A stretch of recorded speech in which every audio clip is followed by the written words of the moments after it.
Hello, it's Cathy Cassidy and I am here to read you another chapter of Scarlett.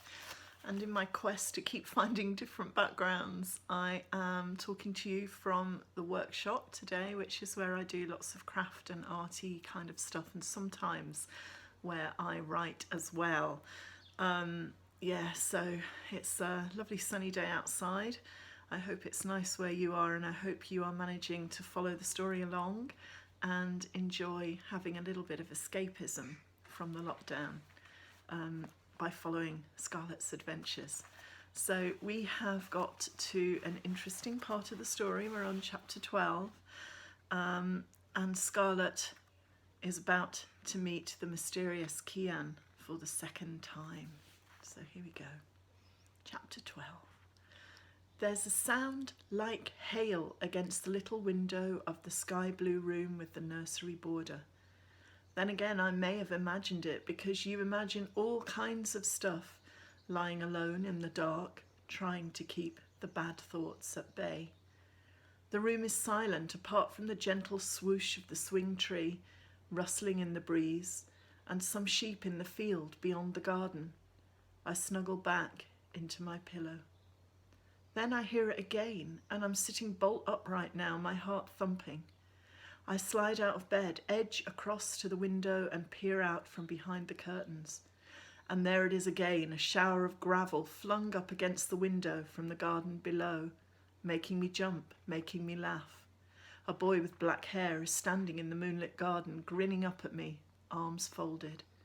Behind him, in the shadows at the foot of the garden, I can see a large dark shape browsing through the flower beds, crunching the blooms from Claire's roses. Midnight. I like that horse. I unlatch the little window and lean out into the night. Kian, I whisper, what are you doing? Keep your voice down, he hisses. Come on, quick. I shut the window and dress quickly, heart racing. The cottage is silent, sleeping as I creep down the stairs. Nobody turns the light on or calls out. I pocket an apple from the fruit bowl, pull back the latch on the back door and slip out into the darkness. Kian is sitting on the tyre swing, swaying slightly. A stalk of mint from Claire's herb garden dangles from his smiling mouth. Hi, I whisper. Hi, he says, nodding at my bandaged foot and Sado sandals. Like the footwear. Yeah, super cool, I say. Midnight appears behind me, snuffling at my pocket for the apple. He sniffs, draws back his lips and crunches into the fruit with huge yellow teeth. His nose is unbelievably soft, like warm velvet. He likes you, Kian says. He likes apples, I correct him. But hey, I'm not proud. Kian vaults up onto Midnight's back, pulling me up beside him. I'm so close I can smell the mint on his breath. Down at the end of the garden, Midnight picks his way carefully over a bit of tumble-down wall, half hidden behind Claire's workshop. We ride out across the field, down towards the woods and the loch. So, says Kian into my ear, everything okay the other night? No hassle from the Garda? I shake my head. They didn't quiz me about strange boys on horseback, if that's what you're asking.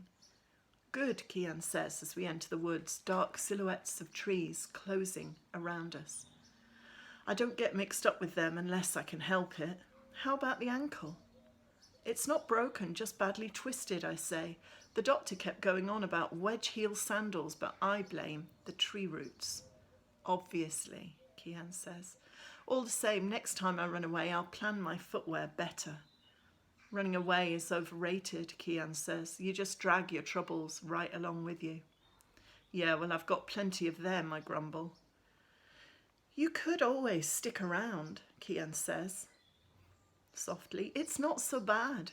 This is my favourite place in the world, kind of timeless, magical. I grew up in London with grey pavements and neon light skies and litter.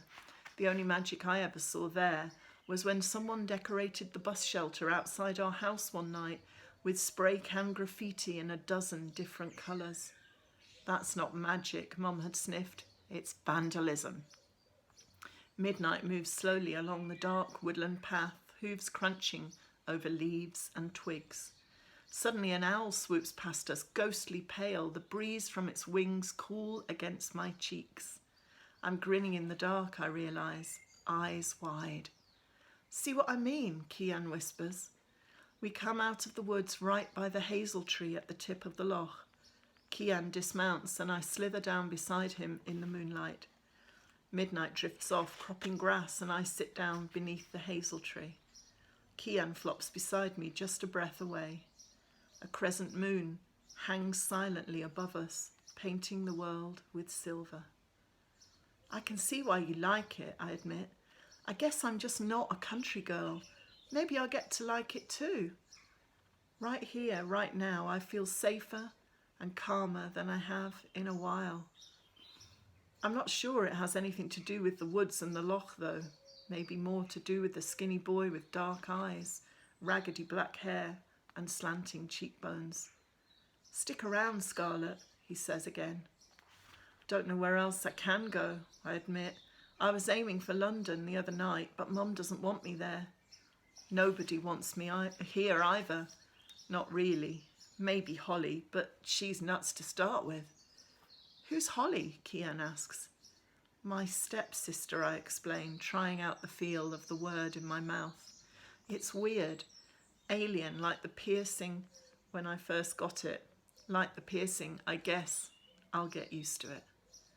So, happy families, right, he says. Think you'll settle in? They don't need me, I tell him. Dad moved on, got a new wife, a new daughter, a new baby on the way. What do they want me for? No idea, Cian grins. Can't see the attraction. Myself. Bad-tempered, skinny kid with ketchup hair and very poor taste in footwear. Hey, I protest, I have great taste in footwear. He raises one eyebrow, his gaze flickering over the scary Velcro walking sandals. Sure you do, he laughs. I know he's teasing me, but I want to be cool, I want to be wild, I want to be a million miles away from a nice family girl in sensible shoes. I want Cian to know that. I let the gold stud click against my teeth so that he sees it. He doesn't look disgusted like Mum when she first saw it, or horrified like Miss Phipps. He isn't shocked or impressed like Holly, Roz and Matty. He just looks curious and maybe a little sad. I wish I'd kept my mouth closed. Okay, he says. Why'd you do that? Don't know, I shrug. It seemed like a good idea at the time. Like about a million other good ideas I've lived to regret. What are you meant to do when you're crying inside and nobody even notices? You can shout and swear and stamp your feet, get into trouble at school, dye your hair, paint box red.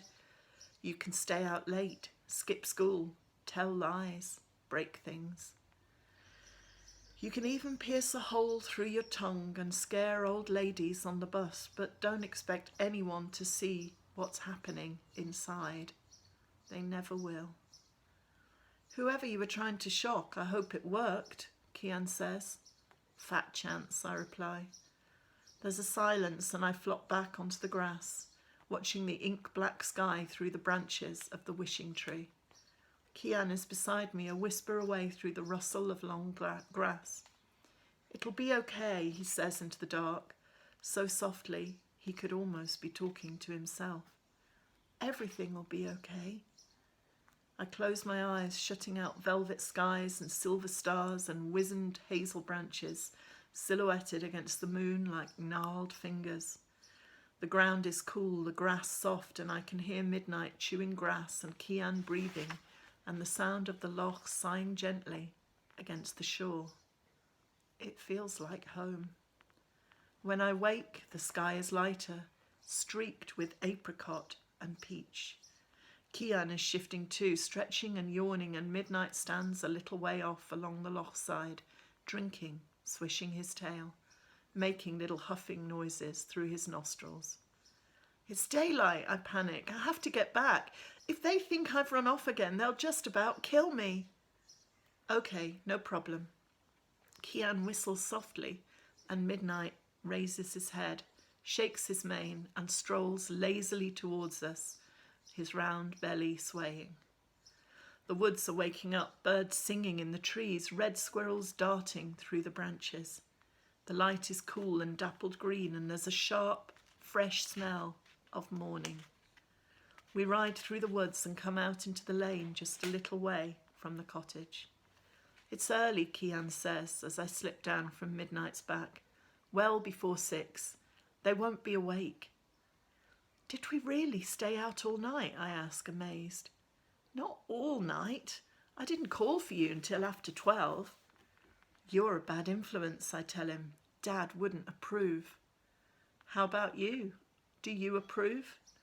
He reaches down from Midnight's back and drops a kiss right on the tip of my nose. So light, so quick, it's no more than a little breath of air. Did I dream you? I ask him as he wheels Midnight round in the lane. Seriously? Are you sure you're real? Kian laughs. I'm not sure of anything, he says, turning down the lane, back straight, shoulders level, tanned fingers knotted into Midnight's tangled mane. He looks back over his shoulder, grinning. So long, Scarlett. Dream on. So, bit of romance for you with Scarlett and Kian. And he kind of really is a bit of a dream boy, I think. Anyway, I wanted to give all of you just a little challenge today, something maybe that will help the lockdown to pass more, I don't know, less painfully for you and for other people. And the challenge is to do one thing today that is going to make somebody you care about really smile. So it could mean writing a letter or sending a card to somebody that you haven't seen for ages. It could mean arranging a little FaceTime chat with a relative, a granddad, somebody that you miss, that you're not seeing, and somebody that will really feel loads better for the contact. Or it could be something totally different. It could be as simple as putting a little rainbow in the window or drawing a hopscotch game on the pavement outside your house for other kids or people passing by. You have a think about it and let me know what you do to fulfill that challenge. Try and do one thing, even if it's like, you know, I don't know, it could be dropping a little box of cakes on somebody's doorstep or delivering some surprise shopping. It's totally up to you, but tell me what you managed to get up to. And I will see you again tomorrow for another chapter of Scarlett, and I really hope that you are enjoying it so far. Don't forget to let me know if you would like a shout out, and if I have forgotten you in the shout out list, please let me know, because that's definitely not intentional. It's just so hard to collate everybody together from, you know, from things on Facebook and things on YouTube, things on Instagram, etc.